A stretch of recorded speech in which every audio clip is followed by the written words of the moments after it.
Alors bonjour, aujourd'hui je vais vous parler du sommeil. Le sommeil, c'est une activité un petit peu intrigante parce qu'on a l'impression qu'il ne se passe rien ou pas grand-chose pendant le sommeil, du moins si on n'a pas la technologie pour l'étudier. On s'aperçoit aussi qu'il a fallu attendre assez longtemps pour qu'on ait des vraies études sur le sommeil, pardon. Et le premier laboratoire consacré au sommeil date simplement de 1925. Ça peut vous paraître loin, mais en termes de sciences et de recherche, ce n'est pas si loin que ça. Et il a été créé par Nathanael Kleckman. Donc le sommeil, c'est une espèce de période de non-réactivité, de non-conscience. Et comme je disais, il a fallu attendre pas mal de temps avant de s'y intéresser. Je vous ai mis une petite diapositive sur la mythologie un petit peu du sommeil, Somnus, Morphée, etc. Il n'y aura pas de questions à l'examen là-dessus, mais pour ceux qui sont intéressés ou qui veulent aller un petit peu plus loin, vous pouvez prendre le temps de lire. Alors, je vais essayer de définir le sommeil, mais c'est très difficile en fait de définir le sommeil. On va surtout essayer de savoir qu'est-ce que c'est, quel impact il a, plutôt que de le définir. C'est très difficile. C'est quelque chose qui est important, c'est sûr, on le sait, parce que quand j'aurai atteint 75 ans, dans très longtemps, j'aurai dormi 25 ans. Donc à l'âge de 75 ans, pardon, en moyenne, on aura passé 25 ans de sa vie à dormir. C'est beaucoup, c'est beaucoup, et si ça servait à rien, ben, on ne passerait pas autant de temps. Donc il y a forcément une fonction adaptative. Sinon, l'évolution aurait minimisé ou supprimé cette activité. Donc, il y a forcément des choses importantes qui vont se passer pendant le sommeil. Comment le définir? Ben, comme je dis tout à l'heure, c'est difficile tant qu'on n'a pas la technologie. Pourquoi? Parce que c'est une non-activité. Est-ce qu'on va définir le sommeil comme étant l'opposé de la veille? Donc, on aurait deux activités en opposition. D'un côté, l'éveil ou la veille et de l'autre côté, le sommeil. Ou est-ce qu'on va les mettre dans la continuité? Donc, on aurait une espèce de supraactivité qui comprendrait l'activité diurne et l'activité nocturne, la veille et le sommeil. Alors, évidemment, ces dernières années, on opte beaucoup plus pour l'hypothèse de la continuité, puisque on a démontré que ce qui se passait pendant la vie éveillée, pendant la veille, avait un impact sur le sommeil, et ce qui se passait pendant la vie nocturne avait un impact sur la journée. Donc, on est vraiment dans une hypothèse de continuité. Pour essayer d'y voir un petit peu plus clair sur ce qui se passait dans le sommeil, il a fallu attendre les premiers éléments de technologie, et notamment l'EEG ou l'électroencéphalogramme, qui a été les premiers ont été mis au point par Hans Berger. Et à partir de là, on s'est aperçu qu'il y avait une activité corticale pendant le sommeil. Donc, ce n'était pas rien. Il y avait quelque chose qui se passait et on a intensifié à ce moment-là les recherches pour essayer d'aller voir ce qui se passait réellement. Alors, je vous l'ai dit, 25 ans à dormir, ça occupe à peu près le tiers de la vie, donc c'est extrêmement important. Et des fois, quand on ne sait pas étudier un paramètre, bon, on va essayer de l'enlever. C'est ce qu'on a fait, et ce qui peut se faire facilement avec le sommeil, c'est que si je ne peux pas savoir qu'est-ce qui se passe pendant le sommeil, je peux essayer de savoir, si je prive une personne de sommeil, qu'est-ce qui va se passer. Et on s'aperçoit que s'il y a des privations, qu'elles soient volontaires ou pas au niveau du sommeil, puis on y reviendra un petit peu plus tard dans la vidéo, c'est extrêmement important et ça a des impacts considérables sur la vie. Donc, notamment, le fait d'avoir un bon sommeil, donc de ne pas avoir de privation, va améliorer mon efficacité cognitive, mes capacités de raisonnement, d'attention, etc. Avoir un bon sommeil va me permettre d'augmenter, d'améliorer ma créativité, tant en quantité qu'en qualité, et va aussi faire en sorte que je vais avoir plus d'activité synaptique, si on veut, de connexion synaptique. Ma plasticité cérébrale va être améliorée. Et on sait qu'un bon sommeil va aussi de pair avec une bonne santé mentale. Donc, on voit que c'est quand même pas mal important. Alors, à quoi sert le sommeil?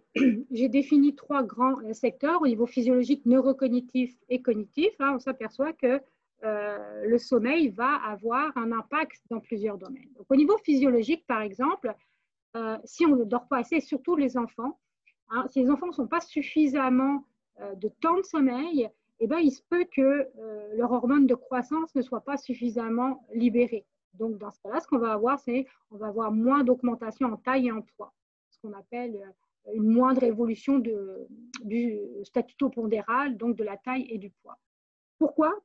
Parce que pendant certaines phases de sommeil, notamment le sommeil profond, on va avoir libération de l'hormone de croissance. Si l'enfant n'a pas suffisamment de sommeil, donc pas suffisamment de ce stade de sommeil, à ce moment-là, il ne va pas libérer suffisamment d'hormones de croissance et on aura des répercussions.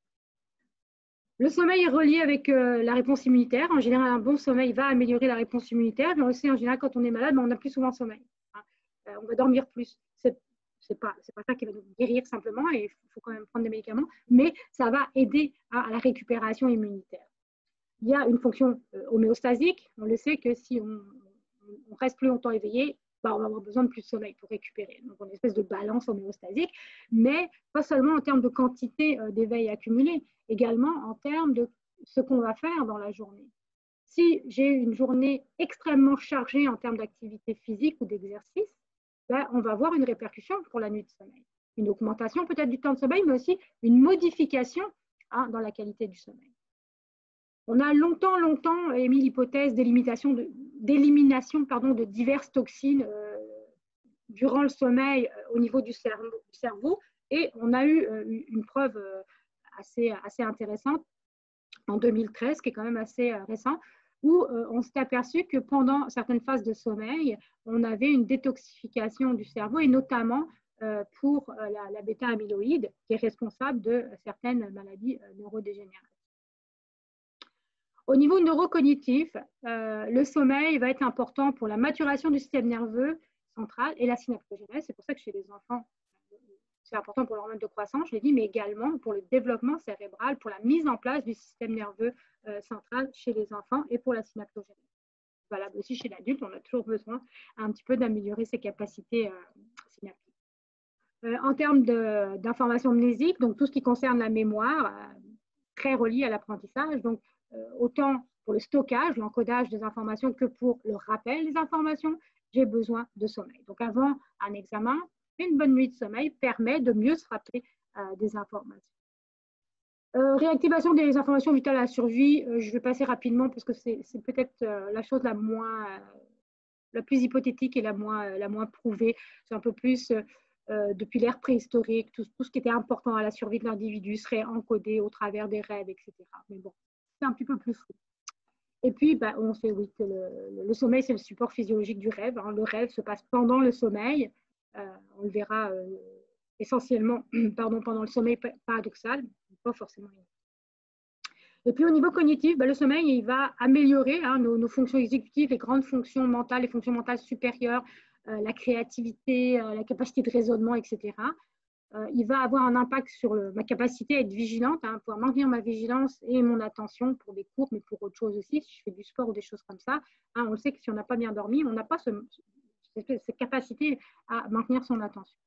Et c'est relié avec l'humeur. Donc, si je ne dors pas bien, la première nuit, je vais être grincheuse le lendemain. Donc, c'est une petite perte au niveau de mon humeur, ce n'est pas très grave, mais si ça se reproduit, je vais avoir une détérioration, puis ça peut aller vers des problèmes de colère, d'anxiété, etc. Si je regarde qu'est-ce qui se passe dans une nuit de sommeil, maintenant qu'on a tout l'outillage technologique pour pouvoir le faire, on s'aperçoit qu'une nuit de sommeil, ce n'est pas un long fleuve tranquille. On ne s'endort pas, on ne passe pas son activité pendant le sommeil de façon uniforme, puis on se réveille le matin. C'est beaucoup plus complexe que ça. Et on a des variations qui vont se faire pendant la nuit de sommeil. Donc, d'abord, on a plusieurs stades de sommeil qui vont se succéder, et ces stades de sommeil vont se succéder dans des cycles de sommeil. Alors, d'abord, les différents stades. Alors, le premier stade, si on veut, qui n'est pas vraiment un stade de sommeil, c'est l'endormissement. Ça va arriver à peu près qu'une fois, sauf si vous faites une insomnie en cours de nuit. Donc, on a cette petite phase transitoire entre la veille et le sommeil, où on va aller vers l'endormissement. Une fois que l'endormissement va se transformer en sommeil, on va avoir une succession de plusieurs stades de sommeil. On va avoir le sommeil lent léger, qu'on appelle aussi parfois le sommeil 1 et 2, le sommeil lent profond, qu'on appelle aussi parfois le sommeil à ondes lentes ou le sommeil de stade 3, et le sommeil paradoxal, dont je vous ai parlé, qui est le sommeil du rêve. Et là, je vois que j'ai une faute, il manque un A, je m'excuse. Et ce qu'on a aussi pendant la nuit de sommeil, qui est tout à fait normal, c'est des phases d'éveil. Alors, ce n'est pas des longues phases d'éveil normalement. Hein. Bon, il y en a qui vont se réveiller, aller aux toilettes, etc. Donc, c'est des éveils conscients, ça n'arrive pas forcément toutes les nuits, tout le temps.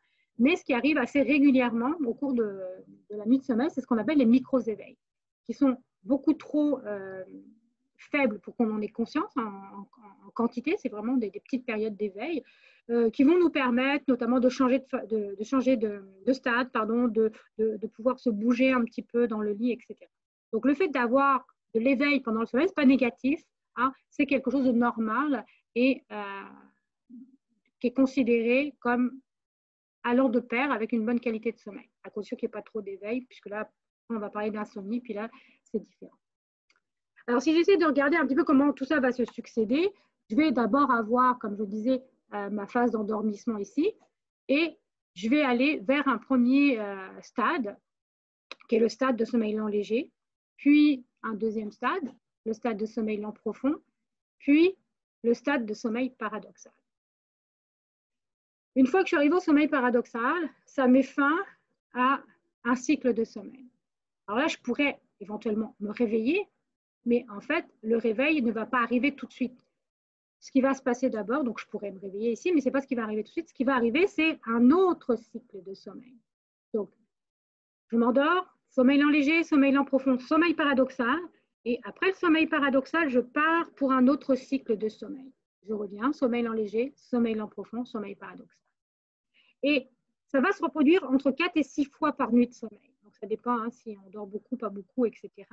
Et chacun des cycles va avoir une durée différente selon les individus. En moyenne, on va dire 90 minutes, 1h30 pour un cycle de sommeil, mais ça peut aller jusqu'à 110 minutes chez certains individus. Donc, hein, on voit que là, on a une certaine complexité au niveau du sommeil. Donc, entre l'endormissement et le réveil, donc entre l'endormissement, pardon, ici, et le réveil à ce niveau-là, je vais avoir une succession de plusieurs stades de sommeil et une succession de plusieurs cycles de sommeil. Les périodes d'éveil, je ne les ai pas indiquées ici. Les périodes d'éveil vont arriver souvent après le sommeil paradoxal, avant de rentrer dans un autre cycle. Grâce aux informations qu'on va prélever via les électroencéphalogrammes, donc les enregistrements de l'activité cérébrale pendant le sommeil, on va avoir la capacité de faire un graphique de sommeil, ce qu'on appelle un hypnogramme, et ça donne une lecture à la facilité du sommeil parce qu'en une seule page, on va pouvoir voir ce qui se passe au cours d'une nuit de sommeil. Donc, ce que vous avez en bas, hein, ce sont les heures qui sont représentées. Donc, ici, vous avez 8 heures, on a un hypnogramme assez classique sur 8 heures de sommeil, pardon, mais on pourrait enregistrer la personne jusqu'à 10 heures, puis avoir un hypnogramme de la même façon. Donc, on voit qu'ici, on a représenté les différents stades, donc la veille, le sommeil paradoxal, qui est représenté en jaune, le sommeil stade 1, stade 2, ce que j'ai appelé le sommeil lent léger, et le sommeil à ondes lentes, le sommeil lent profond. Donc, je commence par un état de somnolence, donc de transition entre la veille et le sommeil. Je passe au niveau du stade 2, donc en sommeil lent léger, puis en sommeil lent profond. Et enfin, pour finir le cycle, une phase de sommeil paradoxal. Donc, la phase de sommeil paradoxal met fin à chaque fois à un cycle de sommeil.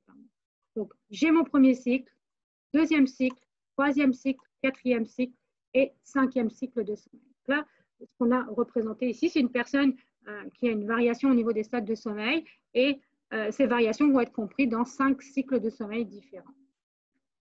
On pourrait se dire, on va finir là.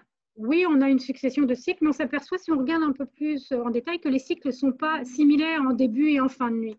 Donc, ce qu'on peut faire aussi, et ce qu'on fait assez régulièrement, c'est que, vous voyez le trait blanc qui est apparu ici, on va couper la nuit de sommeil, on va couper l'hypnogramme en 2 grandes parties. Une première partie, donc ce qu'on va appeler le début de nuit, où on va avoir principalement du sommeil lent profond. On les voit ici, là, les phases hein, de sommeil lent profond qui sont quand même assez importantes. Et en fin de nuit ou en deuxième partie de nuit, ce qu'on va avoir, c'est plus du stade 2, donc du sommeil lent léger et du sommeil paradoxal. Si je regarde ici, hein, j'ai plus du tout hein, de sommeil à ondes lentes, j'ai plus du tout de sommeil lent profond. Par contre, j'ai beaucoup de sommeil de stade 2, de sommeil lent léger et j'ai des phases de sommeil paradoxal qui sont de plus en plus fréquentes et de plus en plus importantes. Donc, première constatation, on ne rêve pas qu'une seule fois par nuit de sommeil, on rêve plusieurs fois. Et le rêve dont on se rappelle, si pour autant qu'on se rappelle d'un rêve le matin, bah, c'est probablement le rêve de fin de nuit ici, hein, qui arrive un tout petit peu avant la phase d'éveil, puisque pour pouvoir mémoriser le rêve, il va falloir que je me réveille pour pouvoir le mémoriser.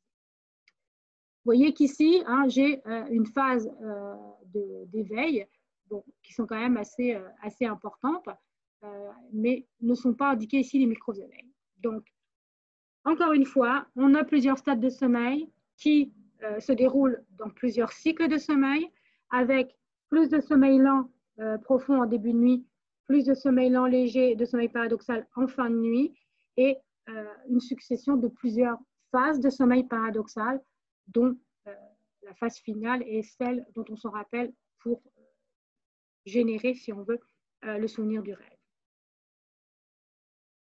Est-ce qu'on devrait tous dormir 8 heures? On entend partout, on voit dans les journaux, il faut dormir 8 heures, il faut dormir 8 heures.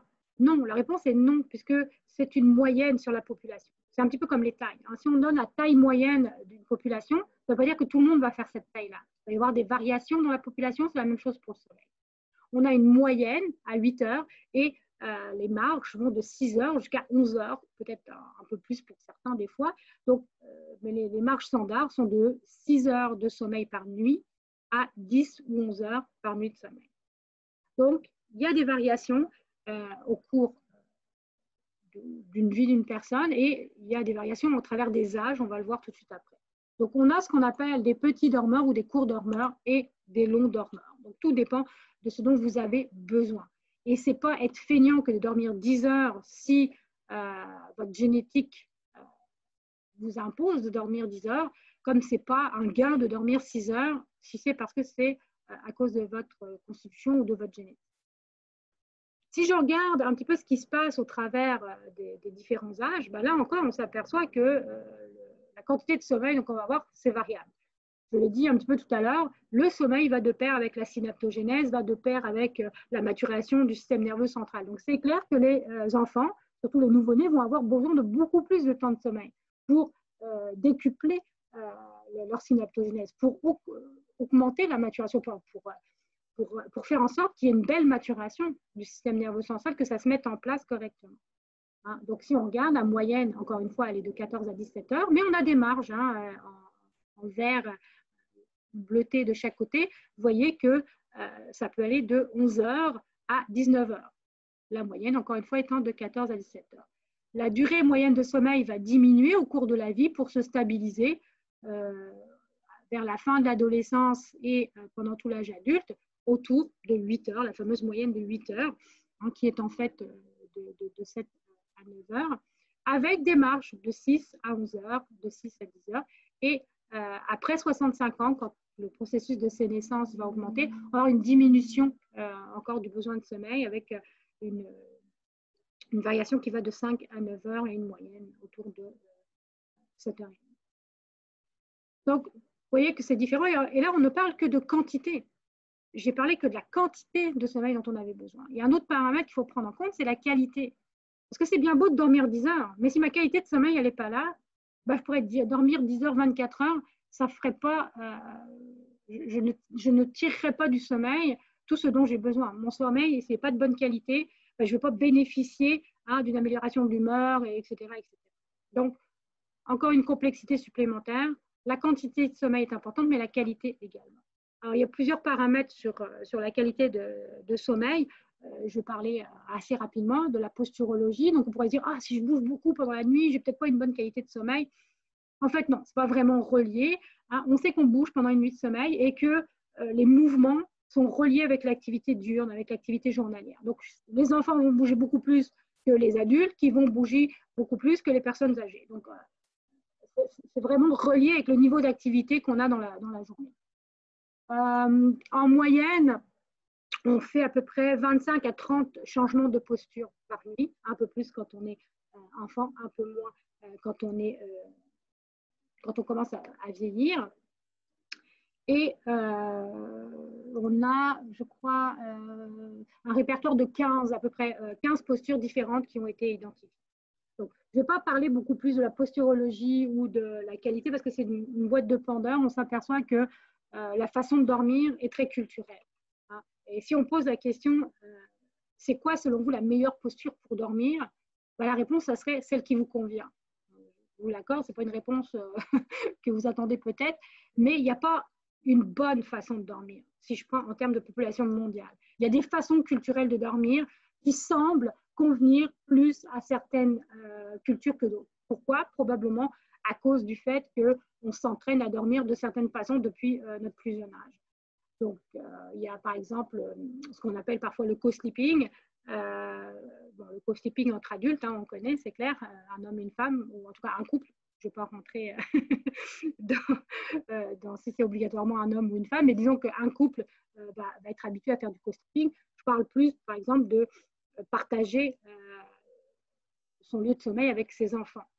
En Occident, ce n'est pas quelque chose qu'on fait, c'est quelque chose où généralement même certains chercheurs en sommeil vont dire « Ah, c'est pas bon, ça va donner un mauvais sommeil à votre enfant, etc. » Oui, mais si je vais dans d'autres cultures, on s'aperçoit que ça ne gêne pas le sommeil. Au contraire, ça peut améliorer le sommeil des enfants. Donc, dans les cultures africaines, Amérique du Sud,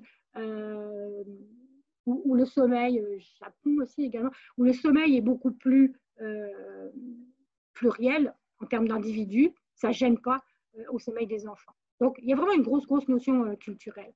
Donc, juste pour illustrer ça, hein, si on regarde comment est-ce qu'on va endormir un enfant en Occident, bah, ça va être dans une poussette, dans un landau, etc. On va le promener, il va être plus ou moins allongé. On va chercher absolument à allonger l'enfant parce que c'est la référence, c'est le lit pour dormir avec un petit matelas, etc., etc. Mais si je vais voir d'autres cultures, culture africaine, culture inuite, culture de l'Amérique du Sud, c'est quand même des cultures très différentes. Et là, on s'aperçoit que les enfants hein, ont tous la même posture et vont tous, bon, j'ai pas des photos où ça le montre, j'ai pas trouvé des belles photos sur, sur l'internet, mais c'est de cette façon-là que les enfants vont s'endormir et ils vont avoir une très bonne qualité de sommeil. Donc, comme je vous le dis, si on pourrait faire une étude ethnologique du sommeil, puis on en aurait beaucoup à dire, je vais refermer, mais sachez que la meilleure façon de dormir, c'est celle qui vous convient et celle où vous en tirez le plus de bénéfices, et elle est généralement reliée avec votre culture. Je parlais de la dette de sommeil, donc de la perte de sommeil, qu'elle soit volontaire ou qu'elle soit due à des problèmes de stress, de maladie, etc. C'est jamais bon. La dette de sommeil, j'aime bien le mot dette parce que ça nous fait penser à une dette financière, c'est la même chose. Une dette financière, c'est pas bon. Hein, si je commence à faire des crédits, il va falloir que je les rembourse. Si je ne rembourse pas mes crédits, bah, là, je cours à la catastrophe et puis ça va très mal se passer. C'est à peu près la même chose pour la dette de sommeil. Si j'ai des dettes de sommeil qui surviennent de temps en temps, mais que je les compense, puis que j'ai une vie stable, petite dette, c'est jamais bon. C'est comme les dettes financières, on ne vous suggère pas d'en faire, mais ce n'est pas catastrophique non plus, hein, à condition que ce ne soit pas trop rapproché. Par contre, si la dette de sommeil, elle est chronique, si la dette de sommeil, elle n'est jamais compensée, comme la dette financière, ben là, on va vers les problèmes. Et là, on va avoir des conséquences. Donc, la perte de sommeil ponctuelle, c'est jamais bon, mais ce n'est pas trop négatif. Par contre, la perte de sommeil chronique va avoir des conséquences. Alors, encore une fois, cette perte de sommeil, elle peut être volontaire ou elle peut être due à des problèmes de santé. Volontaire, pourquoi? Ben parce qu'on s'aperçoit que le sommeil, ce n'est pas encore quelque chose où les gens pensent que c'est absolument nécessaire. Si, en tant que prof ou en tant qu'étudiant, j'ai quelque chose à rendre, j'ai une remise à faire, je dois faire un cours, vous devez faire un examen, oh la date approche, etc., vous n'êtes pas prêt, vous allez sacrifier du temps de sommeil, obligatoirement. Et vous allez le faire très facilement, c'est la chose que vous allez le plus facilement sacrifier. Pourquoi? Parce que c'est un petit peu encore ancré en nous, comme quoi ce n'est pas si important que ça. Il y a des sondages qui ont été faits chez les catégories socio-professionnelles qui gagnent assez bien, les gens qui travaillent au gouvernement, qui ont un bon revenu, et on leur demande qu'est-ce qu'ils font pour améliorer leur santé. Ils vont parler d'une meilleure nutrition, et ils vont s'y tenir. Ils vont parler du sport, mais ils ne vont jamais parler du sommeil. Le sommeil n'est pas encore pris en compte dans les critères d'une bonne santé globale, d'une bonne hygiène de vie globale, alors que ça devrait l'être. Donc, C'est pour ça que c'est important de parler de la dette et d'en avoir conscience. Donc, si je rentre dans cette chronicité de perte de sommeil volontaire ou parce que on sait que le stress, ça va amener des pertes de sommeil, puis le stress en tant qu'étudiant, vous en avez, pas trop, j'espère, mais ça va avoir une répercussion sur le sommeil. En tant que prof, je vous rassure, on en a aussi, puis avec la réadaptation qu'on a dû faire pour mettre nos cours sur une forme cours à distance, on a eu notre paquet de stress aussi pendant les vacances. Donc, si c'est le stress qui entraîne des problèmes de sommeil, bah, ça ne sert pas à grand-chose de traiter le sommeil. Il vaut mieux que je traite le stress. Donc, pour traiter les problèmes de sommeil, il faut savoir d'où ça vient et il faut éviter les médications. À ma connaissance, il n'y a pas énormément de médications qui sont bonnes. Les somnifères, à long terme, ce n'est pas quelque chose qu'il faut prendre en compte. De façon très, très, très ponctuelle, si vraiment, vraiment il y a des grosses pertes de sommeil, ça se peut, mais pas au-delà de 15 jours et certainement pas pendant plusieurs semaines, plusieurs mois, etc. La meilleure façon de régler ces problèmes de sommeil, c'est de remonter à la source, donc de faire une thérapie, une gestion du stress ou des choses comme ça. Alors, si je ne le fais pas, pardon, quelles vont être les conséquences? Donc, je vais vous laisser regarder un petit peu les conséquences. Encore une fois, ce n'est pas quelque chose de ponctuel, là, c'est plus des conséquences qui vont arriver avec une chronicisation de la perte de sommeil. J'ai régulièrement et sur plusieurs semaines, voire plusieurs mois, des pertes de sommeil, même si ce n'est pas des pertes énormes, mais je cumule ma dette de sommeil. Donc, qu'est-ce que ça va avoir? Les premiers, je vous l'ai dit tout à l'heure, c'est l'irritabilité. Si je fais de grincheux, si je ne dors pas bien la nuit, le lendemain, je ne veux pas être en forme, un petit peu grincheux, etc. Ce qui va passer avec la nuit de sommeil suivante. Mais si ça continue, à ce moment-là, les troubles cognitifs, genre moins de capacité à raisonner, je vais être moins attentif, je vais avoir des pertes de mémoire, je vais avoir peut-être une altération de mes valeurs, de mon jugement moral, etc. À très forte dose, ça peut même aller jusqu'à des hallucinations, c'est quand même assez rare. Mais on a aussi des problèmes plus reliés à la physiologie, aux maladies. La mauvaise qualité de sommeil ou la perte de sommeil renforce les risques de maladies cardiaques, sont reliés avec l'obésité, sont reliés avec le diabète de type 2 et sont reliés aussi avec le système immunitaire. Donc, on voit qu'il y a tout un panel de risques, alors que il suffit de dormir, puis que le sommeil, c'est gratuit quand même. Donc, évidemment, si j'ai un problème physique, physiologique qui m'empêche de dormir, là, il faut que je consulte un spécialiste. Alors, je vais parler rapidement des rythmes circadiens, parce que là aussi, si j'ouvre la boîte de Pandore, je pourrais en parler pendant toute une session juste des rythmes circadiens. On sait qu'en tant que mammifères, que les êtres humains sont soumis à des rythmes biologiques et le rythme circadien, circa autour d'un jour, autour d'une journée, autour de 24 heures. Donc le rythme circadien qui est un rythme de 24 heures, il est composé d'une partie de sommeil et d'une partie d'éveil. Et tous les jours, on va avoir le sommeil, l'éveil, le sommeil, l'éveil, le sommeil, l'éveil, autour de 24 heures, avec des points de facilitation à s'endormir et des points de facilitation à se réveiller qui sont gérés par nos horloges biologiques donc, dans notre cerveau. Un autre petit, je veux dire encore deux petites diapositives sur les rythmes circadiens.